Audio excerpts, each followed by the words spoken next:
Well, thank you for joining us. Good evening and welcome. My name is Batlan Depure. This is the main news. It's always good to have you with us. I'm Vicky Maponga. Nobo Mawungwa at the Sign Language Desk, and these are the stories that are making the headlines tonight. Well, President Emmerson Mnangagwa has urged employers to prioritize the welfare of their staff.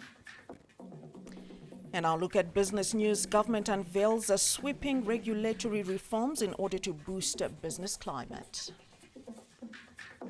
Kasolaga Premier Soccer League taking center stage once more, and Caps United, another thriller against Moors. We'll be giving you highlights of what transpired in that encounter. But let's start with tonight's top story. The President, Dr. Emmerson Mnangagwa, has rallied employers to prioritize the welfare of workers in order for them to contribute effectively to the country's industrialization agenda. Well, the President officially opened or commissioned a new production line at Varun Beverages and breaking the ground for a juice manufacturing plant at the same company in Harare today. Our chief correspondent, Ruben Barwe, was there.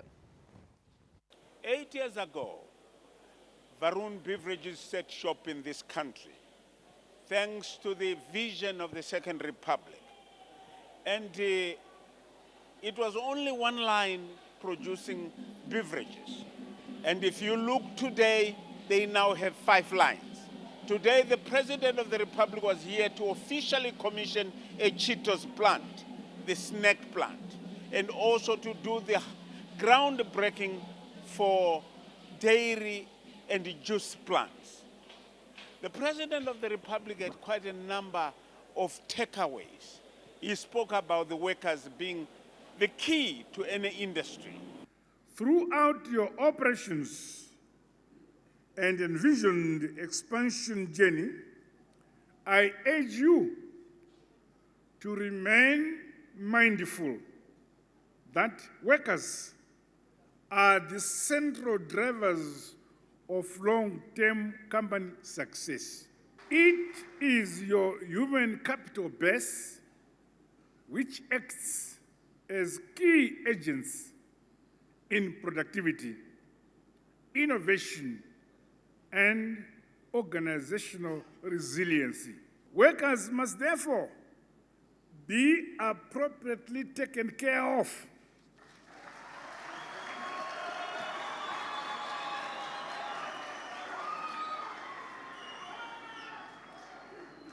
Workers must always respect their employers.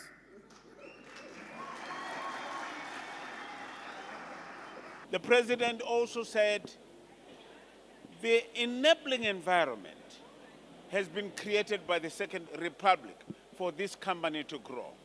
And the expansion into power generation, into other sectors of the economy is quite enviable. This forward-looking investment will broaden the footprint in the beverage and nutrition segment through both the dairy and fruit sectors, while generating more downstream economic opportunities.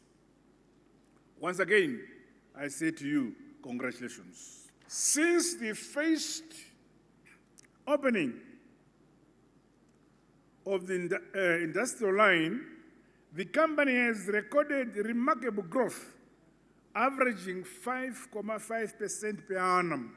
My administration is on course to sustain the current momentum towards achieving structural transformation for equitable, broad-based, and inclusive growth.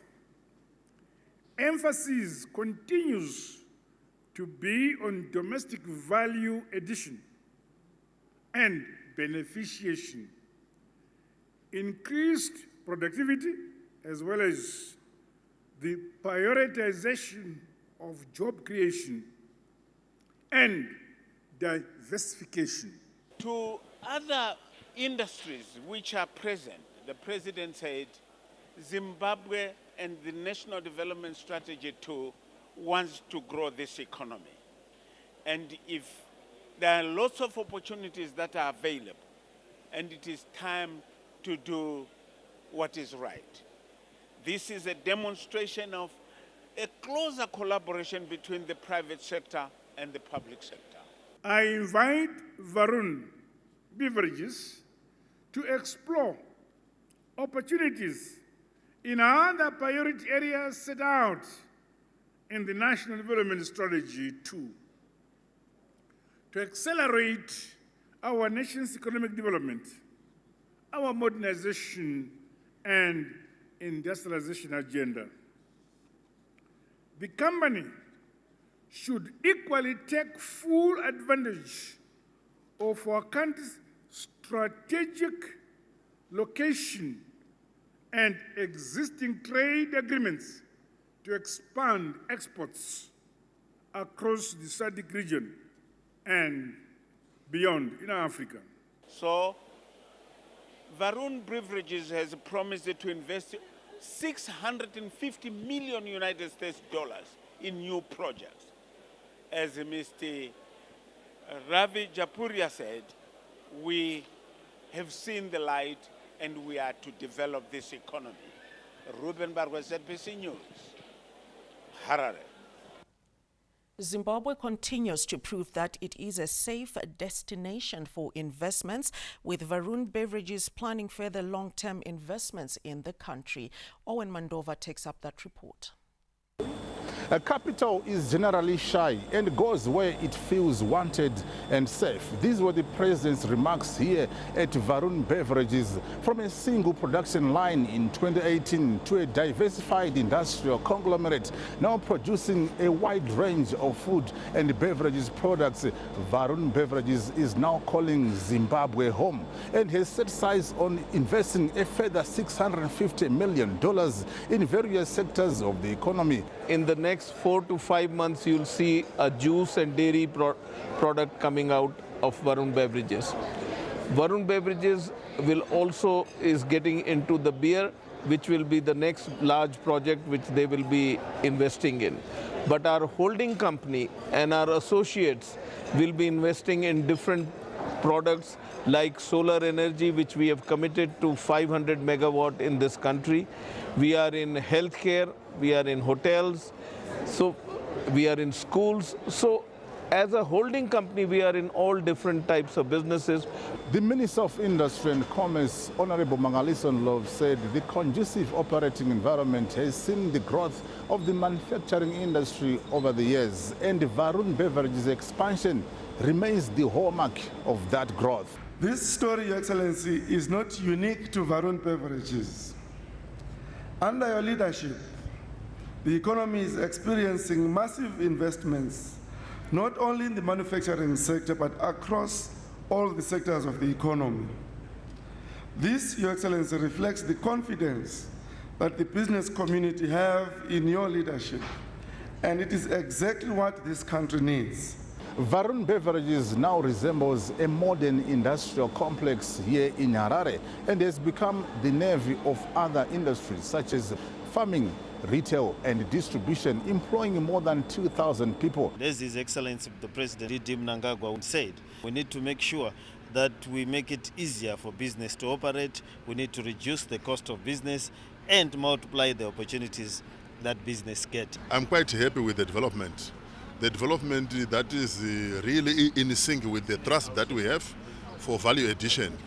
This is actually a vote of confidence in the policies that the Second Republic is implementing. Last year, government embarked on an ease of doing business reform agenda in order to create a conducive environment for business to operate in the country. And this is going to see further expansion of other companies in the country to sustain the country's economic growth and development towards an upper middle income society by the year 2030.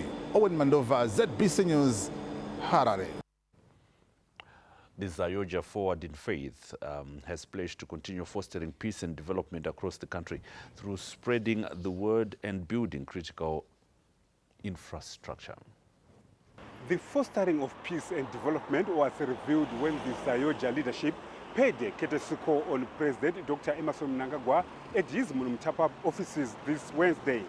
The courtesy call by the Zayoja leadership was also meant to introduce the new Archbishop, Dr. Joseph Joe Guti, who has taken the leadership of the church. The visit today was basically to introduce the new leader of Zayoja Forward in Faith, Archbishop Dr.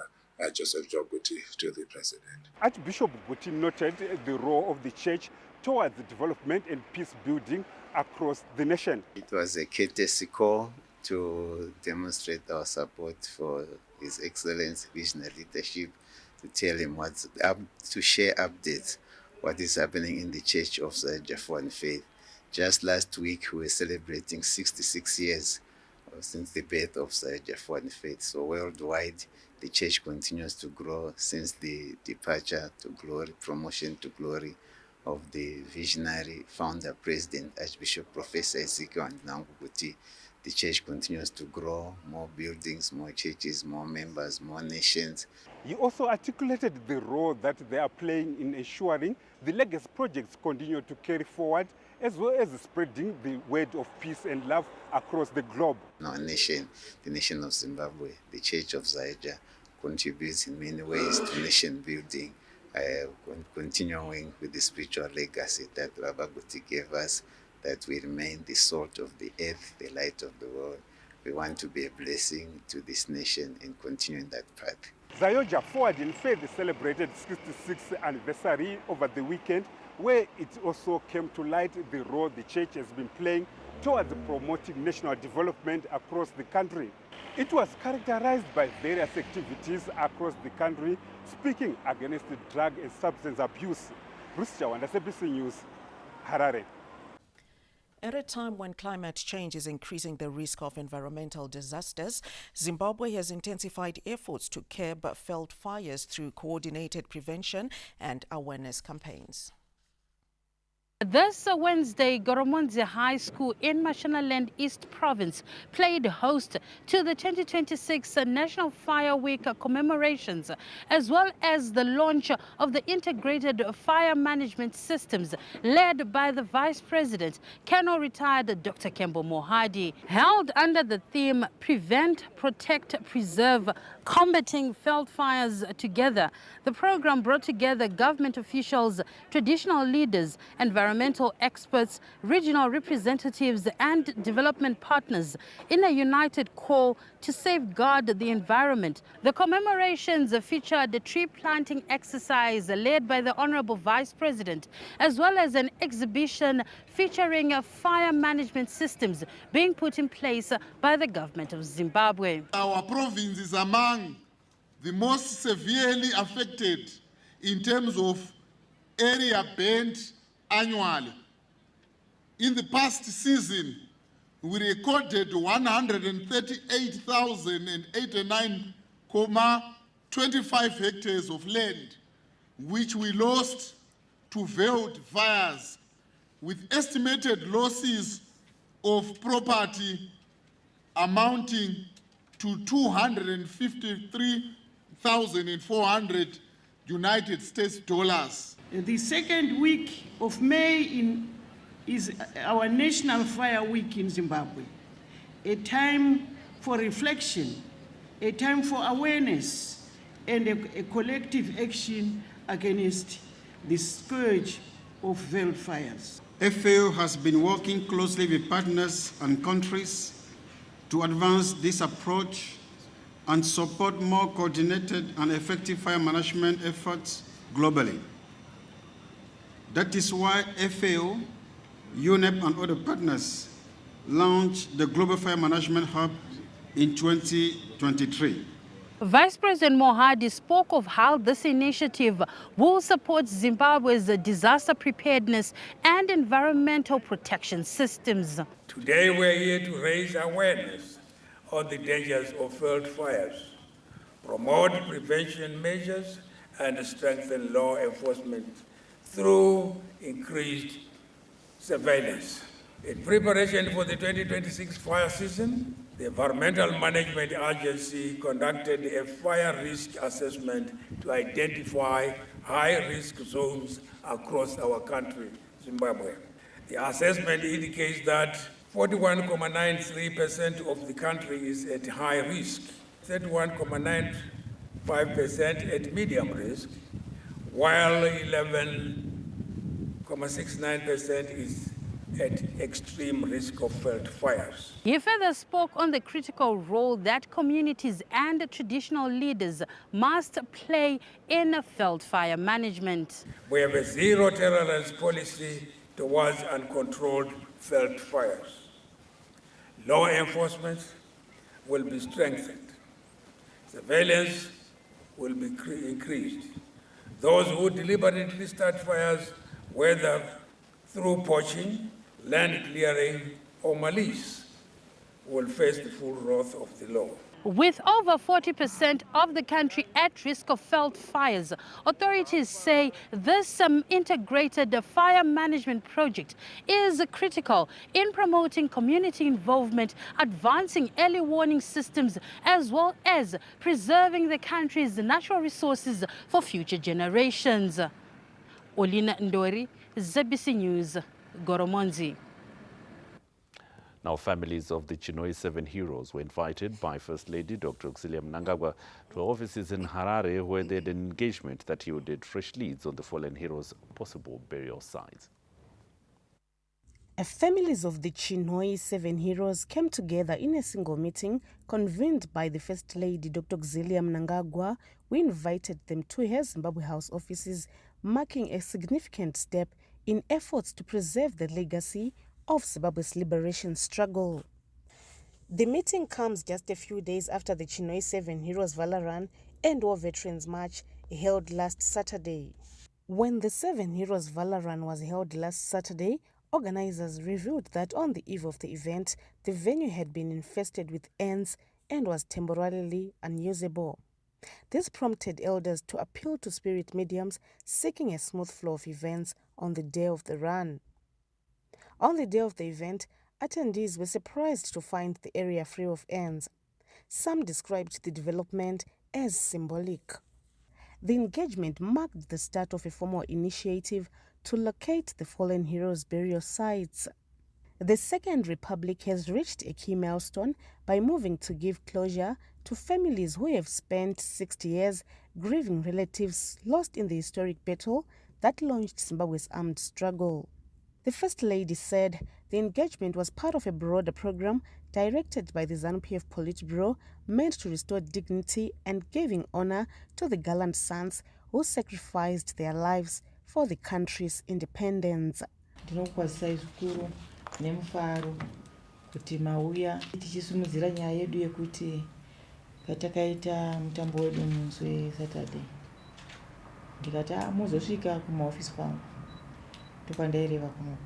Politburo yakataura kuti ndo chinangwa chaida kuita kuti ivake zvivakwa kumaprovinces kwakaberekwa vana ava, ndo zviri kurongwa izvozvo kuti kana zvinenge zvavakwa zvoiswa mazita avana ava nokuti zvine nhoroondo vana vanozouya vakure vachiziva mazita atidi kuti arove. As a first step, the meeting verified the lineage of the deceased families. This will inform additional assistance, including legacy projects planned for the heroes' communities of origin. As families shared lineage details and recounted what they knew about their departed loved ones, the meeting helped launch structured efforts to trace the burial sites of the Chinhoyi 7. The heroes are believed to be buried in Chinhoyi, where 8 graves exist, with one reportedly containing their clothing items. During the meeting, relatives of the 7 fallen heroes said they sometimes receive revelations about the possible burial sites through visions, dreams, or strangers who are said to be possessed by the spirits of the dead. In one such incident, a relative sitting beside a stranger at a funeral began recounting details about the Chinhoyi 7's possible burial sites.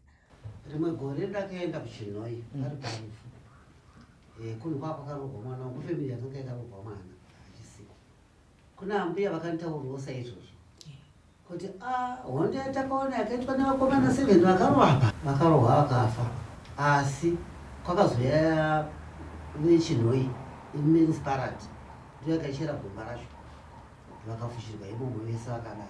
Amai vanga vakachengeta nhumbi dzevakomana padhuze pavairwira ndobva vakumbira kuti kosana kana mandisiyiwo nhumbi ndoita sei, ndobva vakati gomba richiitika rite mbatya dzaro dzese.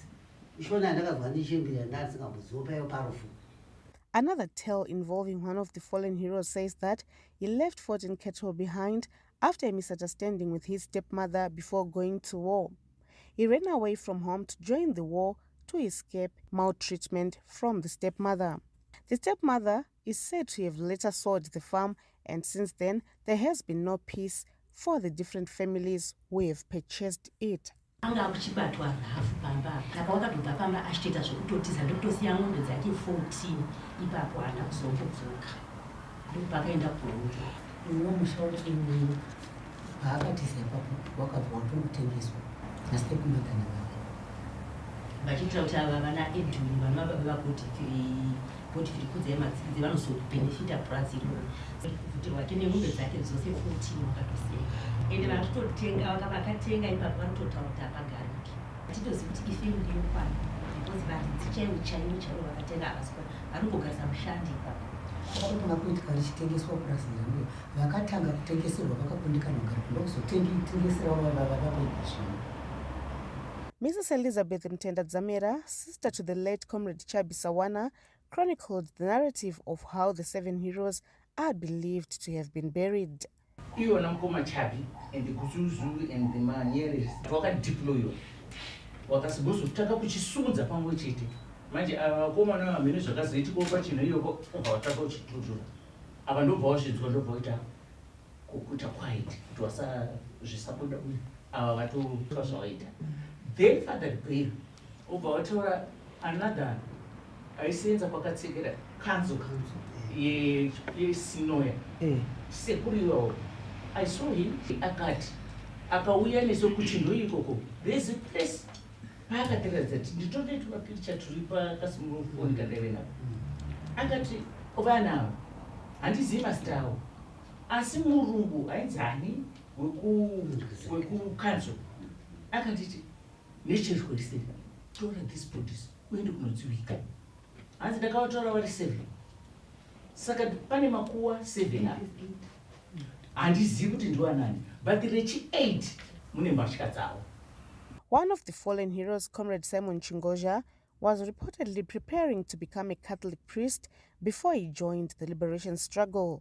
Asara ari pachikoro akazoenda mwana Bhonda achiri pane misheni yechawasha misheni kusvika abva ipopo azenga afata ari pachikoro chechifata achibuda kuenda kuhondo akatobva ari pachikoro kana anga ane mwana kana chiyatsirezera saka ndokuenda vanenge vakabva kuchishawasha kuya wangu murumayo ne 4 years achibva kuchishawasha vanenge vapa kunochengetwa kwaakachengetwa sena patakatozoita kudzoka takutsvaga pekugara 98 tatisina pekugara chingoti pane mai saka ndakazofamba kuenda kuchishawasha tanzwa kuti ndokwakaberekerwa vanhu ivavo saka ndokupuwa stendi asabhuka achiti makanonoka kuuya stendi yana babo inu iyo takapa vanhu asi kuti tichati munhu apazi edzimba hazvichaita takukupai panyowani.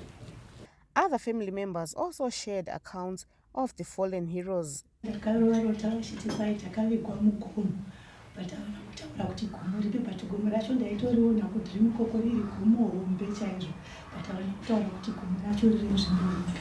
Zita ndakanzi ndisataure kurwo zita rangu ini nenzi ningi asi usaritaure musha nekuti pane zviri kuitika mukati memusha pandiri. Into the cemetery, go up and then you're going up to your left. You'll see the 8 graves, the 8 surrounded by bricks. Town manager of Chinhoyi, like these people in the country was a soldier, second world war. These people are soldiers. They must be buried in the honor. So I go to my soldier. As he take to move for Shiri, there's my directors. But what I do for my after my bodies, I can't do no week, but you don't put names. No muna kawya prosper. Asashi pa prosper wa yeti ndangandru kumunda. Kwanda igadzira chitema tema. Sachitema tema kudaro ndakanza kutaura. Ndasimudza musoro ndokona munhu mumwe chete ari kuuya. Saka munhu yakati ya tasvika pavagrei gambizamo ndovavabvunza kuti ndimi vanhu muneni vati ndini David kuuya kwandaita panapa ndauya kuzoti ndikutaurire kuti mutaurire hama dzangu tiende nemwene nditora pandiri ndobva ndaendesewa kunonoradzikwa pakaradzikwa vanhu. Murume wangu anga achiri mupenyu akafa 2020 vakatitiraya kufamba navakaribhera vachika vachitaura nyaya dzavo dzese kusvika vaenda pamakuva pavari kutaura vakaenda nemwana wangu musikana akasvikirwa vakatoita basa kuti vabvise ipapo vachiti mwana wangu akarara pano. The meeting surfaced long-buried family histories and produced new clues about the heroes' backgrounds and potential burial sites. Dr. Mnangagwa noted that the information gathered will guide further support measures, including verification of bloodlines and planned legacy projects.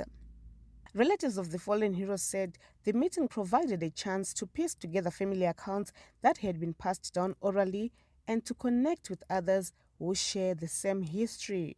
The 7 families were also allocated residential stands in Chinhoyi as part of a broader empowerment initiative aimed at giving the families a lasting link to Chinhoyi, the town where the historic battle took place and whose soil still holds the memory of their sacrifice. A representative from Vine City Housing Trust, Ms. Gloria Chatambuza, said as developers from Chinhoyi, they deemed it fit to remember and honor the families of the 7 heroes with residential stands after attending the Valor Run. The Minister of Veterans of the Liberation Struggle Affairs, Comrade Monica Mavunga, said His Excellency President Dr. Emerson Mnangagwa, who is passionate about the welfare of heroes and heroines, created their ministry, which has a department of memorialization to retrace all unknown fallen heroes and heroines, starting with the Chinhoyi 7. Sehurumende baba Mnangagwa vakaisawo ministry yemaveterans inova ine department rememorialization richabata zvikuru nevose vakashayirwa nehama dzavo kutanga kushanda naivava ma7 heroes relatives kuti tikwanise kuwana kuti vavete papi. Ndinoda kuti izvo kune vose vari kumamisha vanoziva panengadai paine magamba vakafira rusununguko vasati vazivikana kuti vari panzvimbo idzodzo vadzitaure, uyezve vane hama dzakafa dzisina kudzoka vataure kuitira kuti hurumende ikwanise kunge ichibata navo. Mashonaland West Provincial Affairs and Devolution Minister Honorable Marian Chombo noted that during the Valor Run led by the First Lady last Saturday and in a meeting with the families, it was clear a spirit had been revived. She said the moment echoed Boyane Handa's words, Mafupa angu achamuka. Takaita a Valor Run in honor of my war veterans musi Saturday yanga ichilidwa na Her Excellency Dr. Auxilia Mnangagwa vakauya tikasangana nemhuri dzemagambamano mweiwayaya pavakaona wakanyatsoona kuti mweya wasimuka zvakataurwa nambuya nehanda kuti mafupa angu achamuka. This is 60 years later taakutanga kutaura nyaya iyoyi. Mhuri dzo dzaingoya kumahofisi dzechibvunza kuti toita sei, toda kuziva kuti hama dzedu dzakafira papi, dzakavigwa papi and so forth. Isu tatisina answer. Asi musi weSaturday you could see kuti mweya yasimuka nekuti ipapo Her Excellency amai vedu vakabva vati uyai kuofisi nekuti ndaona apa pane nyaya. Nhasi tauya kuno kuZimbabwe tikataura nemhuri idzodzidzi unonyatsoona kuti the answer was there but nguva yanga isati yakwana. Ndinofunga nguva yakwana. The Chinhoyi 7 heroes Arthur King Maramba, Godfrey Matsikidze, Christopher Chatsambudza, Simon Chingoja, David Guzuzu, Chab Sawana, and Godwin Manyerenyere were all young when they confronted Rhodesian forces in 1966, with the youngest being 13 years old, while the oldest was 21. Their act of bravery remains one of the defining moments of the liberation struggle.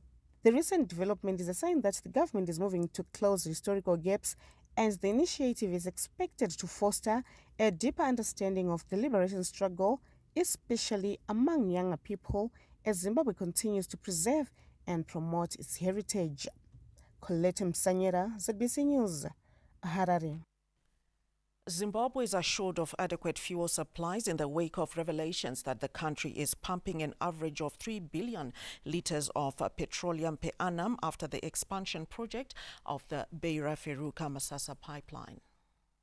The second phase of the project follows the successful expansion of the pipeline under the first phase, which boosted the pipeline's capacity from an average of 2 billion litres to its current operating level of 3 billion litres per annum. National Oil Infrastructure Company's board chairperson, Air Vice Marshal retired Innocent Chiganze briefed Parliament about ongoing projects that the entity is undertaking. We just completed a tour of the underground facility. As you know, some of the projects are ongoing. Here we finished the ethanol storage tanks, 2 of them, you can see them there, and we've just finished the upgrade from 2 billion litres pumping capacity to 3 billion now, and we are also embarking on an upgrade to 5 billion litres per annum on the pipeline, which we hope to complete by end of 2027. Parliament said it is satisfied with progress on ongoing projects and in particular the availability of adequate national fuel reserves. What we've seen here is that we are at full capacity, so we've got over 540 million litres of reserves of fuel here to last for over 3 months, and more is flowing in. So I think what we're satisfied about is that these reserves and the fuel that's flowing into this country is enough. Meanwhile, the upgrade of liquefied petroleum gas storage facilities in Rua is progressing well. They've also been diversifying the energy mix by increasing the LPG storage facilities. So quite thrilled with the performance of NOIC, and I think engaging with PAC has allowed us for them to understand NOIC as a strategic national asset, toward the underground storage facilities, the transit terminal here at Mavuku, and I think it's allowed our honourable members to understand NOIC's operations end to end, which is at the cornerstone of energy security in Zimbabwe. By undertaking these projects, such as the expansion of the Beira-Feruka-Masasa pipeline, NOIC is positioning the country as a strategic inland port and regional fuel distribution hub for Southern Africa, supplying hinterland markets such as Zambia, Malawi, Botswana, and the Democratic Republic of Congo. John Nandara, ZBC News, Harare. Local automotive firm Quest Motors has embarked on a major resuscitation plan that is centered on investments that are likely to see the production of electric vehicles locally. The company's resuscitation efforts were revealed during a tour of the firm's Mutare plant by government officials, where the company showcased its newly upgraded facility. Quest Motors General Manager Mr. Carl Fernandez revealed that $1.2 million United States dollars has been invested to modernize the assembly lines and equip the plant with specialized tools required for high-tech electric vehicle components. Today marks a milestone as we align with Vision 2030 and the Zimbabwean Industrial Reconstruction and Growth Plan. Our goal is quite clear: to pioneer the assembly of new energy vehicles right here in Zimbabwe.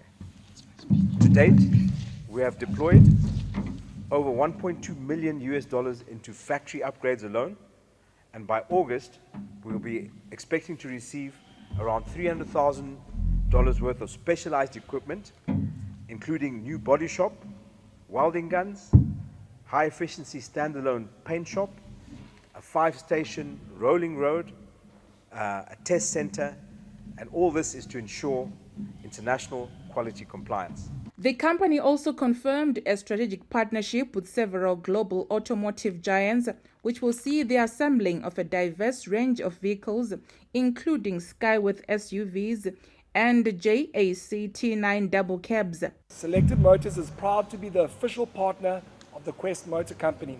They are pioneering local vehicle assembly, helping place Zimbabwe back into the automotive manufacturing map.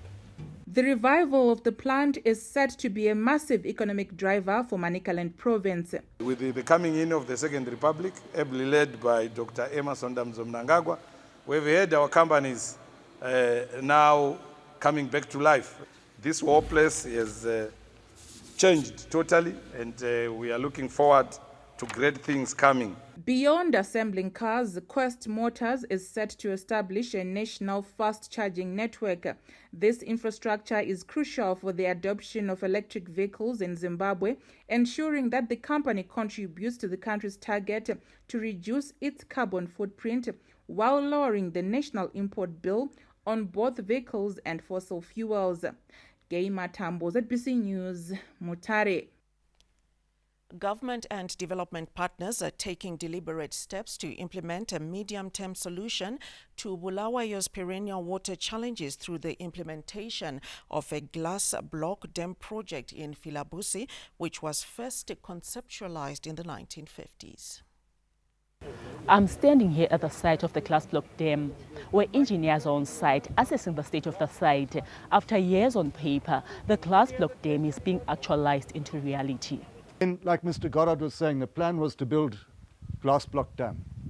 That's this big pink line over here. So you can just see, even if you don't have a mathematics degree, you can see how big the steps are. So when they built in Caesar Dam, that was a lot of water that came in there. A small amount to the gates, a small amount with Mchibezi, and then glass block dam is going to give a lot of water again, up to this pink line over here. Now this line over here, that was the one when they're going to build Gwaishengani.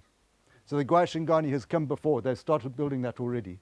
This project that is worth over 100 million United States dollars will ease pressure on the city's depleted dams. This project is not only going to end long cycles of queues in Bulawayo, it is also going to benefit locals here. I-development ile kufanele siyibambe ngani ngezandla zonke ngoba i-development enkulu idamu leli lizaba likhulu alisoze libe lidamu elincane. So izasincedisa ngamanzi ayabe khona lapha ezifuyweni lathi nje. Indawo yakithi ilokoma kakhulu, ukudla asikutholi, ngaze bizulu liyana asitholi ukudla kusanelisayo. So sikwemukele ngezandla zonke esikhangelela ukuthi nxa sokunje sesiyathola irrigation. What makes glass block dam unique is its role as a medium-term solution. Glass block Popoma Dam, 130 million cubic meters of water. Right here, 34 kilometers below the pumping infrastructure on the Lower Ngema Dam and Mzingwani Dam. I mean, it's a no-brainer. The actualization of the glass block dam comes at a time when work is continuing on the Gwaishengani project. This two-pronged approach that is being taken by government shows its commitment to end the Bulawayo water crisis. Our president is very much concerned about the water situation in Bulawayo. He has earmarked the glass block dam project to help solve the water problems in Bulawayo. This project is expected to be a short-term solution to the water problems in Bulawayo.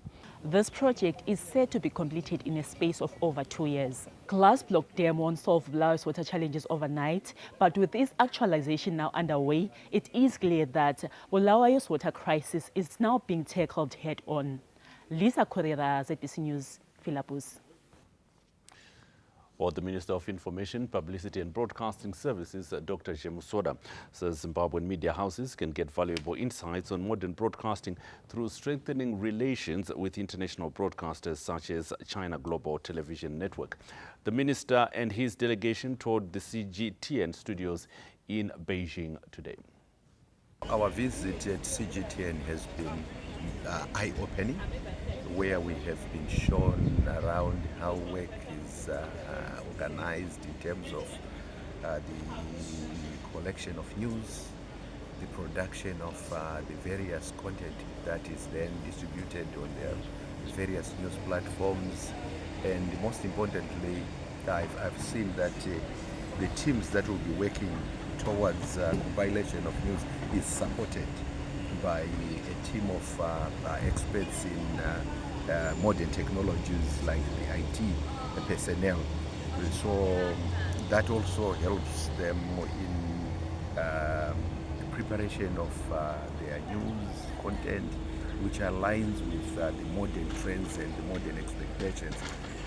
So it's been quite interesting, and also the use of AI to generate some content, some stories, how various statistical data is compiled and also kept back in date to 1949. That's what they told us, the ambience of the environment itself. So quite a lot of lessons that we've learned, and it's something that we think we have to take back home. The Zimbabwe Presidential Scholarship Alumni Association for Economic Development has thrown its weight behind the Constitutional Amendment No. 3 bill, indicating that the proposed changes are necessary for sustainable development. The Second Republic's commitment to human capital development, economic transformation and social well-being has been met with strong support from various sections of society. Beneficiaries of the Zimbabwe Presidential Scholarship Program have thrown their weight behind the Constitutional Amendment No. 3 bill, highlighting that the underlying principles of the proposed constitutional amendments align with government's broader vision of an upper-middle-income society by 2030. The national development strategies require institutional stability, policy continuity, and sufficient time horizons for execution and consolidation of the national programs. The extension of the presidential terms to 7 years, which runs concurrently with the lifespan of the current parliament, would avail the country political economy enough time to plan and implement national development programs. Tikatarisa kubva pakapinda mutungamiri wenyika kubva mugore ra 2017 tinoona zvakawanda, mabasa akawanda zvikuru ari kubatwa neamwe akatobatwa akapera, poita zvimwe zvichiri kugadzirwa zvatinoda kuti zvipedziswe, and zvipedziswe nemutungamiriri wedu wenyika aripo, ivo vakatanga basa iroro. Cab 3A imubhanchakasa igovernment ukuthi ibe nonshaji okulungisa enyika, ibe nonshaji ukuthi iwone ukuthi ma projects aya, ma development projects amutiwa epele. Zimbabweans still have time to submit their written submissions, and after the 17th of this month, the bill is expected to undergo its first reading in Parliament. First, as Mpungurutse, SADC News, Harare. Remember, you may log on to our website for all the stories that we are tracking for you here on ZBC TV, our local, regional and international stories. Our website, www.zbc.co.zw, across all social media platforms. Find us at ZBC News Online. Right. Thanks, Vic. I was just checking on my phone. There seems to be a lot of activity on those social media platforms. You can also be part of it. There are more stories to expect on this bulletin, and this is what you can look forward to. Well, the government has unveiled sweeping regulatory reforms to boost business climate. And Mo's holding caps to a thrilling 2-2 draw in a Kasolaga Premier Soccer League match that was played at Rufaro Stadium. Highlights of what transpired later when we bring you sport. Be sure to join us for that and more when we come back.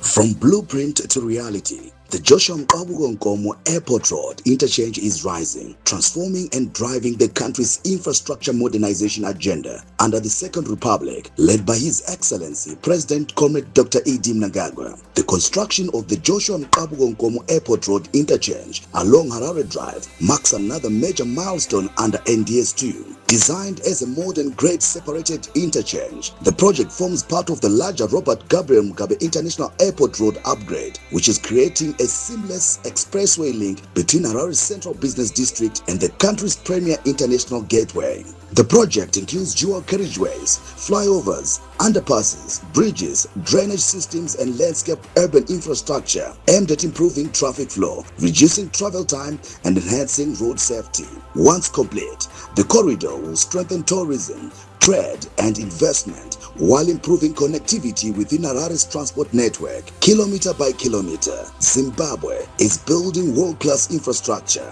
and leaving no one and no place behind. Cicada unlocks EU financing and EU Zimtrade partnership benefits, thus enabling Isaac's farming business to flourish. Kuminda benefits from EU Zimtrade partnerships, backing Taku's career, ensuring export quality. 2 hustles, 1 outcome. Everyone levels up together. From farms to cold rooms to global shelves, skills and teamwork are opening new paths every day. Stories of progress, wins worth celebrating. We've always known what it takes to grow. But this is what it feels like to finally step inside the dream.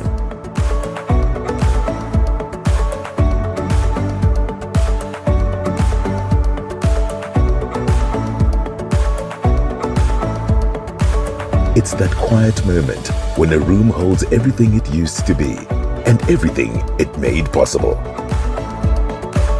That this is actually mine feeling when the first payment hits. That pure adrenaline from a small space to an empire you rule. And when you said you'd almost sleep in your first car, we made sure you actually did. Plans may adapt, circumstances will evolve, but your growth, that's non-negotiable. Bank on growth with Stanbic Bank Zimbabwe. Zimbabwe is our home, and we drive her growth. Stanbic Bank is a registered commercial bank and a member of the Deposit Protection Scheme.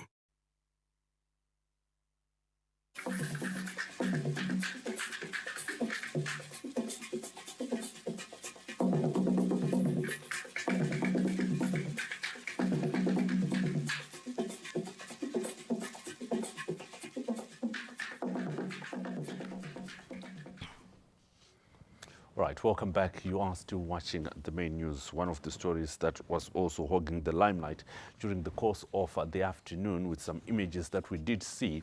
4 people have died after a head-on collision between a bus and a truck along the Harare-Masvingo highway. Our reporter Wellington Makonese brings us this report.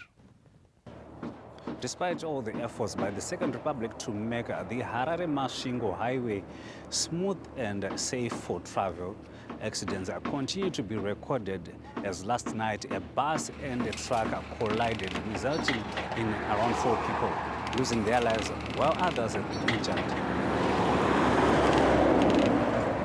The bus was traveling from Masvingo to Harare when the accident occurred near Nyamatikiti Bridge, an area between Chaka and Guma.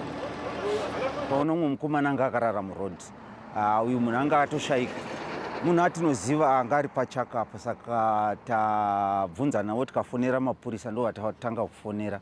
Bhazi rinenge ranga richitiza munhu anga achifamba murodhi pakati peusiku ipapo. Saka paazama kutiza munhu anga achifamba murodhi ndo paenda akanosvika akadhumira rori iyo yamuri kuona kumashure kwangu. Mumubhazi zvamo vakuvara, but vese vaendeswa kuchipatara. Then murori mune 3, but vese vashayikira pasport. What I urge to motorists is when they are driving at night, exactly this my area, it's an accident zone. Every time we witness a lot of accident at this place. So at this Nyamatikiti place, I think the government must put road signs, because there's a cave and a narrow bridge.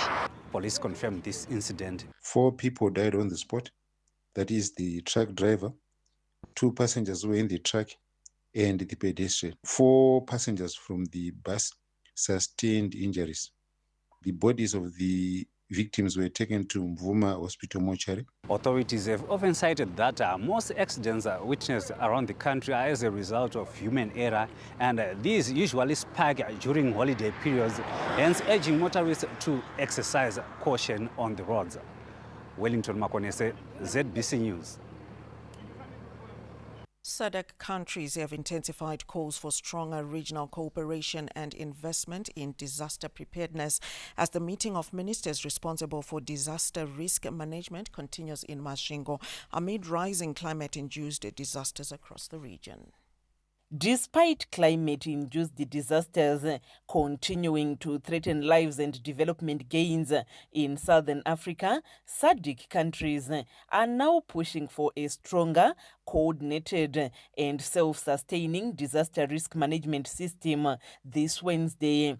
Chairperson of the Committee of Ministers responsible for disaster risk management, Honorable Velenko Sinhlabisa of South Africa, said it is time for SADC member states to strengthen early warning systems. We are therefore compelled to strengthen our collective resolve to build resilient societies and ensure that no one is left behind. This meeting, therefore, comes at a critical moment for our region. It is both strategic and timely. It provides us with an opportunity to reflect on our progress, assess existing gaps, and strengthen regional cooperation in disaster preparedness, early warning systems, response, recovery, and resilience building. The SADC Secretariat called for the institutionalization of disaster preparedness. We must accelerate the operationalization of the SADC Humanitarian and Emergency Operations Center, known as SHOC. Zimbabwe's Minister of Local Government and Public Works, Honorable Daniel Garwe, said disasters are becoming more frequent and complex. Sentiments supported by Masvingo Minister of State for Provincial Affairs and Devolution, Honorable Ezra Chadzamira. I therefore urge SADC to continuously strengthen the SHOC's capacities to be able to assist member states to prepare, respond, and recover from disasters. We are reliably informed that the region is developing a SADC pre-positioning strategy, which will enhance regional preparedness through mobilization and stockpiling of humanitarian relief resources for anticipatory action. I commend all participating nations for their commitment and collaborative skills, which are indispensable to building a safer and more resilient fund for our region. The meeting is being held under the theme Building Back Better Together, Advancing Resilient Recovery and Sustainable Development in SADC. Ms. Machina, ZBC News, Masvingo. Well, the government says it is seized with critical issues of national importance as the nation moves towards attaining the upper middle income society by 2030. Some of the highlights from the question and answer session in Parliament today. During the National Assembly question and answer session in Mount Hamden this Wednesday, the Minister of Justice, Legal and Parliamentary Affairs, Honorable Siambi, highlighted government's efforts in revitalizing the railway system. We used to have workers from, for example, Mavugu to town using trains. So what is the government policy on that? Our national railways of Zimbabwe is now under Mtapa, and we are now trying to leverage on our assets so that we can get an investor or a loan to ensure that we resuscitate our national railways. So that is work in progress, and indeed we believe that it will also ease pressure on our road network if we can increase the usage of our rail network. The need for government to put in place strict measures to address mineral leakages also came under the spotlight. Tirikuona kuti vanochera vaya vari kungochera vachiendesa kwavanoendesa urongwa hwehurumende hwakamira sei pakuti tive nezisowo senyika kana kuti seministry inotarisa kuti zvavari kuzonodeclare kupera kwezuva kana kuti kupera kwemwedzi ndizvo here zvavakachera vakabuditsa pasi. Sehurumende donzvo redu hombe nderekuona kuti zvicherwa zviri kucherwa zviri pamutemo here uye kana zvakubuda munyika zviri kubuda munyika zviri pamutemo here, mari dzinofanira kubhadharwa kuhurumende dzabhadharwa here. The Deputy Minister of National Housing and Social Amenities, Honorable Musa Ncube, spotlighted the Second Republic's bid to ensure decent and affordable housing for all. Urongwa hupi une hurumende maringe nekuwanisa veruzhinji venyika ino avo vanoda dzimba kana pekuvaka nemutengo wakaderera uye unokwanisika neveruzhinji. We have engaged the local authorities to provide us with land, as well as the Ministry of Local Government to provide us with the state land so that we can construct houses for those low-income earners and other people, like people with disabilities, women, youth, and war veterans. It also emerged that Treasury has availed funds for the recruitment of an additional 2,000 teachers this year to address staff shortages. Festus Mkunguru says SADC News, Harare. The inaugural National Disability Symposium is underway in Harare, with representatives from various organizations and government arms expected to deliberate on a number of issues, including the recently enacted Persons with Disabilities Act. Shifting from charity models to empowering people with disabilities and ensuring they're active advocates and decision makers are some of the key highlights that were made at this Wednesday's inaugural National Disability Symposium, running for the next 2 days here in the capital. Some of the participants emphasized that disability inclusion is not optional, but a fundamental aspect of human rights and sustainable development. Hence, the symposium should address these concerns.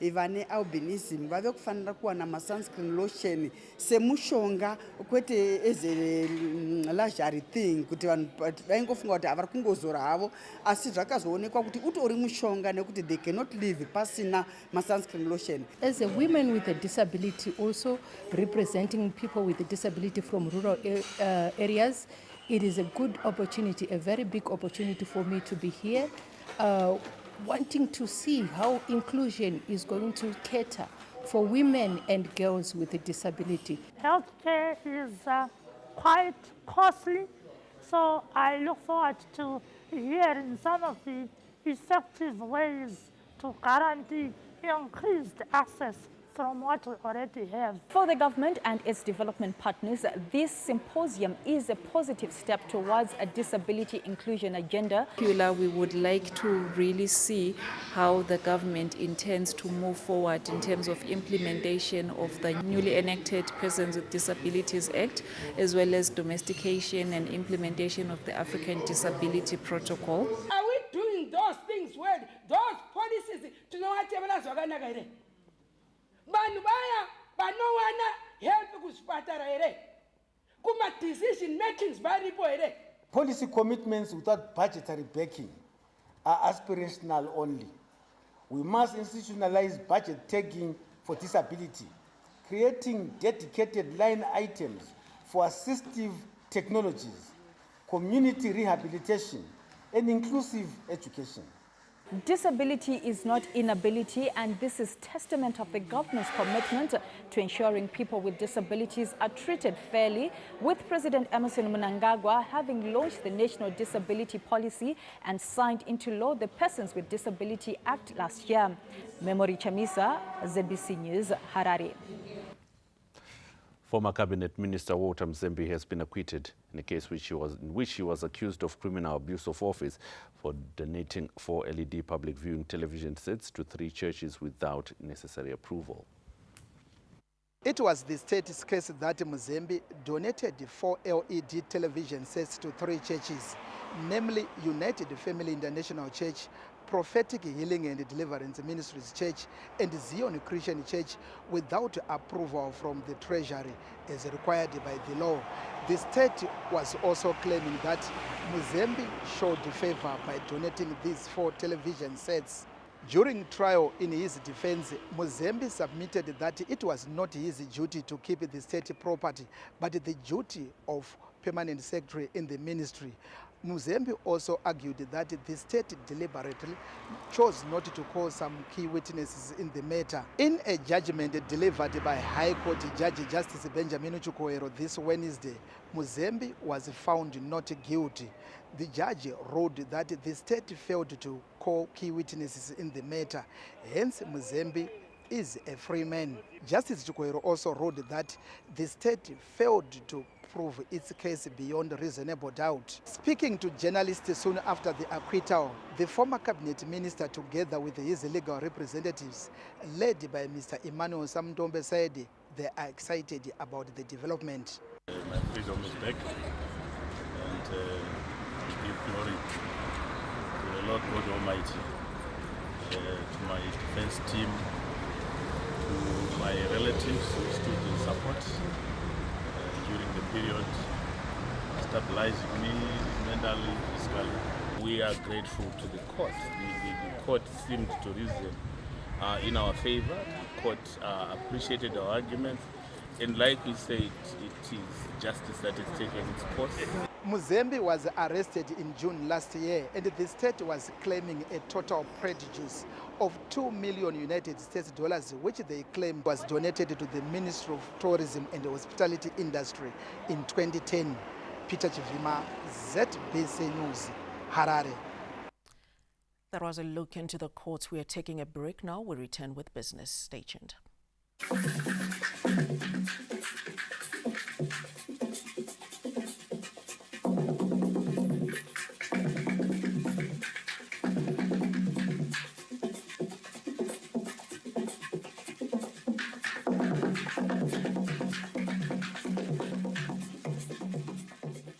Torn, stolen, burned in a house fire, damaged by rain, forged by fraudsters. If you own property in Zimbabwe, these are risks you simply cannot afford to ignore.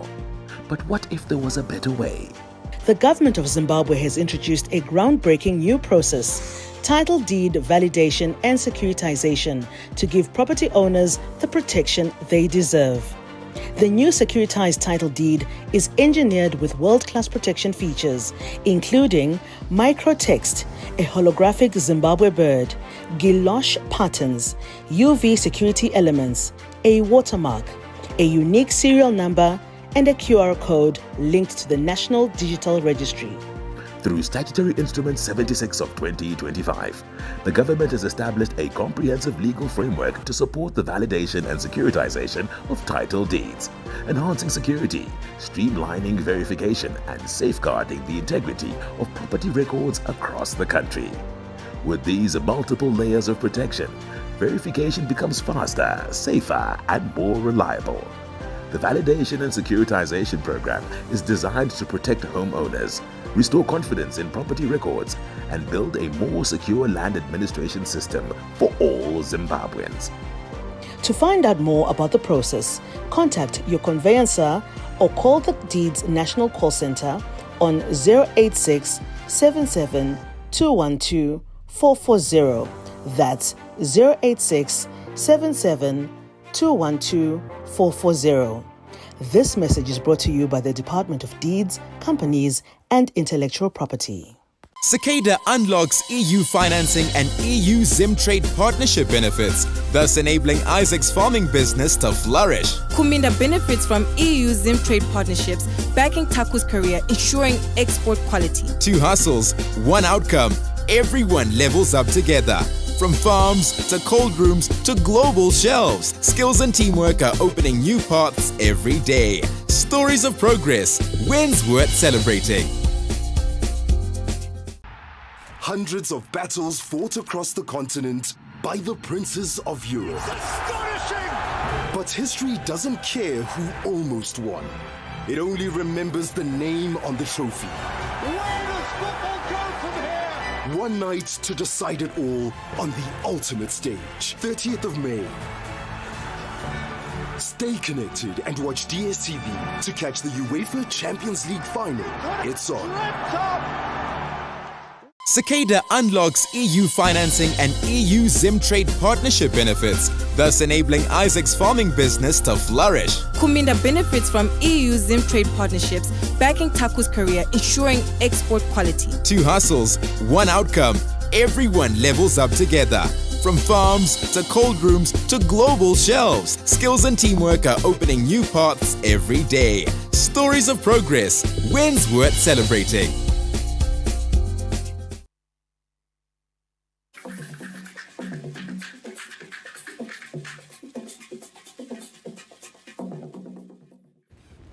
Welcome back. In our look at business, government has approved a comprehensive package of regulatory reforms aimed at improving the ease of doing business, reducing compliance costs, targeting manufacturing, real estate, financial and health sectors. To strengthen industrial productivity, competitiveness and value addition, government has approved the reduction of import license fees from $100 to $50 for most items, capped NASA boiler registration fees at $500 and approved a 50% reduction in NASA factory approval plan fees, as well as local authority factory license approval fees, among others. In the financial sector, Treasury has reduced the Reserve Bank of Zimbabwe banking supervision fee to 0.007% of assets, capped at $40,000, introduction of a zero-cost bank accounts for MSMEs, and reduced in-cash withdrawal fees for both USD and ZiG transactions, among others. In the property development and construction sector, government has approved the reforms to streamline processes, reduce the inefficiencies and lower compliance costs, standardized and capped the local authority building plan approval fees. It has also abolished building permit requirements as well as environmental impact assessment requirements by local authorities. There has been a 50% reduction in certificate of occupation fees and contract registration fees by local authorities to a uniform $20 across all categories. Government says it will continue to review and refine regulatory frameworks to ensure they remain responsive to evolving industry and public needs, while safeguarding standards, promoting innovation, and advancing Zimbabwe's trajectory towards an upper middle-income economy by 2030. Owen Mandova, ZBC News, Harare. And now let's take a look at the arts, where the Miss Universe Zimbabwe 2026 competition has reached fever pitch following the unveiling of the top 30 finalists. The unveiling of the Miss Universe Zimbabwe 2026 Top 30 has sparked excitement in pageantry circles, with analysts describing this year's competition as a blend of international experience, runway excellence and local star power. Among the standout contestants is ZBC News anchor Mona Lisa Dube, whose entry into the competition has added media prominence and public familiarity to this year's race. I am truly honored to have been selected by Miss Universe to be part of this year's edition, and it's actually my very first time to contest in a beauty pageant. For the past few years, I've been pursuing my education and my journalism career, and I seem to have a lot going on, and I didn't think I had the time to give it my 100% attention, which I think it deserves. Former Miss Zimbabwe Malaika Mshandu also headlines the lineup after reaching top 15 at Miss World, later winning Miss Supermodel 2026. The international caliber continues with reigning Miss Eco International Zimbabwe 2025, Cindy Ndlovu, who also won Miss Africa Golden 2021 in Nigeria. Ruvimbo Jomboro enters the race after placing in the top 10 at Miss Cosmo 2024 and finishing second runner-up at last year's Miss Universe Zimbabwe finals.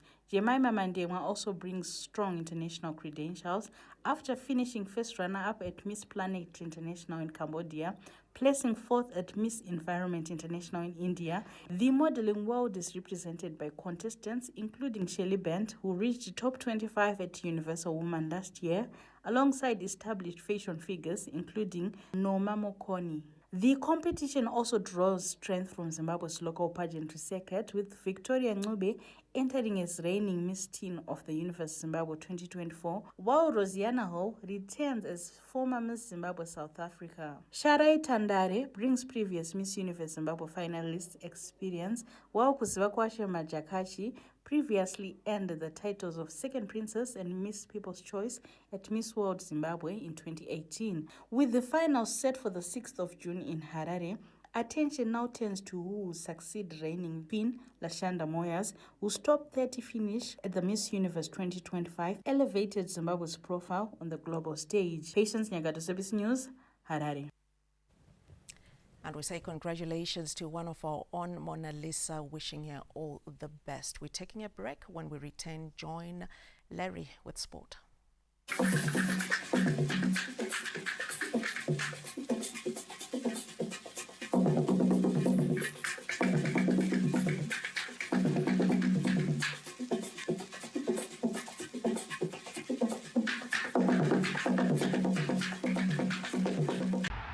Hundreds of battles fought across the continent by the princes of Europe. But history doesn't care who almost won. It only remembers the name on the trophy. Where does football go from here? One night to decide it all on the ultimate stage, 30th of May. Stay connected and watch DSTV to catch the UEFA Champions League final. It's on. Cicada unlocks EU financing and EU Zim trade partnership benefits, thus enabling Isaac's farming business to flourish. Kuminda benefits from EU Zim trade partnerships, backing Taku's career, ensuring export quality. 2 hustles, 1 outcome. Everyone levels up together. From farms to cold rooms to global shelves, skills and teamwork are opening new paths every day. Stories of progress, wins worth celebrating.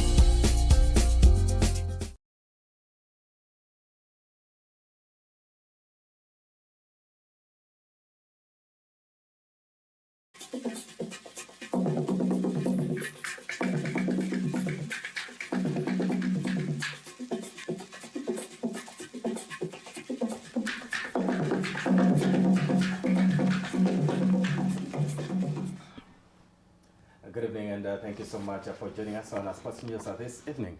My name is Lawrence Trusida. We'll give you what has been going on through the day. We start off at Rufaro Stadium, where Moss finally scored at Rufaro Stadium, but failed to hold on and allowed the log leaders Caps United to forge a dramatic 2-2 draw in a thrilling Kasolaga Premier Soccer League match. Trying to go from distance! Moss! With a dagger! At the stroke of death! Moss looked destined to finally conquer the ghost of Rufaro Stadium when substitute Billy Veremo unleashed a stunning thunderbolt deep into added time, a goal that will surely rank among the best of the season. But just when a victory seemed certain, Caps United responded almost immediately with an equally dramatic finish, rescuing a point in a pulsating contest that kept the fans on the edge of their seats until the final whistle. Oh, Caps United! Salvaging it all! Coming into the clash, the Norton-based outfit had endured a frustrating run at the ceremonial home of Zimbabwean football, failing to score at Rufaro Stadium since gaining promotion, while suffering 2 defeats and 1 draw last season. Earlier this season, they settled for a goalless draw with the FC Hunters before narrowly losing 1-0 to Dynamos. Mo's coach Lloyd Mtaza was delighted to finally see his side score at Rufaro, although he is still searching for his first win at the venue in charge of the Northern-based side. Who are we? There is God above. Probably we came here, him already knowing that it's going to be a 2-2 draw. So we take the point home. His opposite number, Tashua Cheragui, praised the resilience shown by his players. We are happy the guys, they performed very well and also managed to score 2 goals. But when you scored the first goal, I thought maybe it was an advantage to us that we just need probably maybe to keep our shape. Elsewhere, New Boys Hard Rock suffered their first defeat at Chawanda Stadium after going down 1-0 to Highlanders. Defending champion Scotland returned to winning ways after urging Agama 2-1 at Wadzanai Stadium. Tal1 held Ngeze Platinum to a 1-0 draw at Baobab. FC Platinum beat ZPC Kariba 1-0 at Nyamunga, while Chicken Inn got the better of Simbabora after a 1-0 victory at Barberfields. Triangle and the Bly Chiefs shared the spoils in a 2-0 draw, while Manika Diamonds and FC Hunters also shared the points in a 1-0 draw. Dynamos and Hirentals conclude matchday 12 at Rufaro Stadium this Thursday. It was indeed an exciting day in the Premier Soccer League, and expect more or less the same. That is tomorrow when Dynamos take on Hirentals, the students. But we move on to the continent now, where preparations for the 2027 Africa Cup of Nations has gathered momentum after the Confederation of African Football CAF established an oversight body to supervise the tournament preparations across Kenya, Tanzania and Uganda. CAF President Patrice Motsepe, together with government ministers and Football Federation presidents from the 3 host nations, agreed to establish the Pamoja Oversight Committee during a high-level meeting in Nairobi, Kenya. The committee will provide strategic direction, coordination and oversight for preparations of the first of jointly hosted Total Energy's CAF Africa Cup of Nations in East Africa. Among the key targets set for the completion by August next year are the acceleration of stadia and infrastructure development, confirmation of host venues, cross-border coordination on visas and immigration, as well as safety, security and medical preparedness.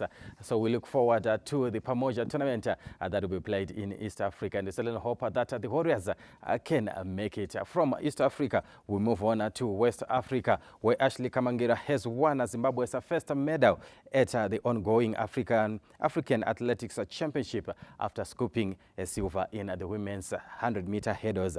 Kamangira finished second behind Nigerian world record holder Tobi Amusana to claim a second continental silver medal following another runners-up finish at the African Games. Meanwhile, Tapiwa Makarau has advanced to the men's 100-meter final after finishing second in the semi-final race. Elsewhere, Dennis Hove, Tandazani Ndlovu, Aliford Zuze are all through to the 400-meter final as Zimbabwe's campaign gathers momentum at the continental showpiece. And we certainly hope that the team will make it more medals. That is tomorrow when they compete in the finals before the relays come through. Remember that Zimbabwe has been recognized by World Athletics as one of the emerging forces when it comes to the sprints. So we just say good luck to the guys in Ghana. That is all for sports news, and it's now time for the weather update.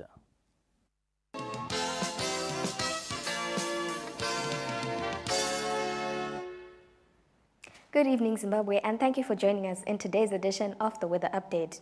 Now, we had some cooling southwesterly winds that brought down the temperatures in Matopos to 4 degrees Celsius, in Gwanda 5 degrees, Kezi with 6, and Lupane with 7 degrees Celsius, all in the cold category.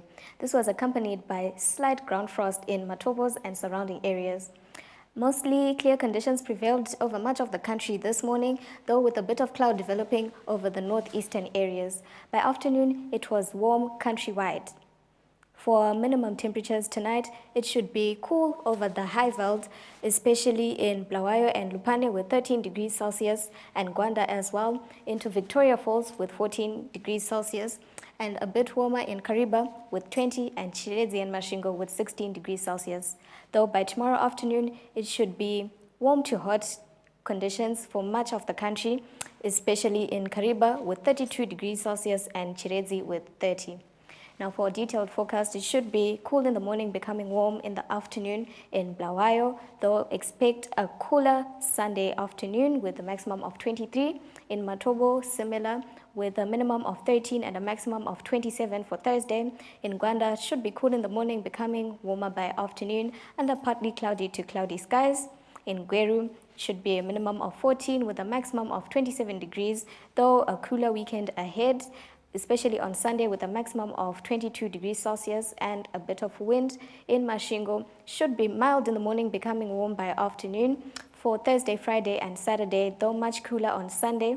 In Mutare, should be cool in the morning, becoming warm by afternoon, bright and sunny for Thursday, Friday and Saturday, though a cooler Sunday as well. In Nyanga, we have those southwesterlies giving us very cool temperatures for much of the forecast period, especially on Sunday. In Marondera, a minimum of 11 and a maximum of 26 degrees Celsius under partly cloudy to cloudy conditions for tomorrow. In Harare, should be mild in the morning, becoming warmer by afternoon under partly cloudy skies, though a cooler weekend ahead.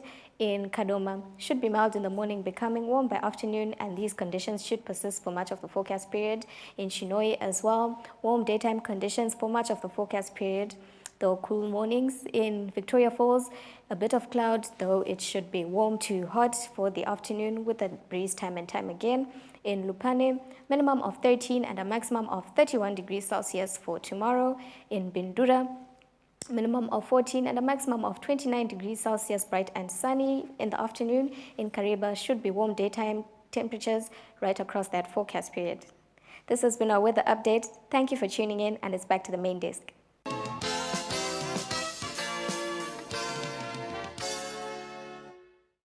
The weather report and forecast bringing us to the end of tonight's edition of the main news fig.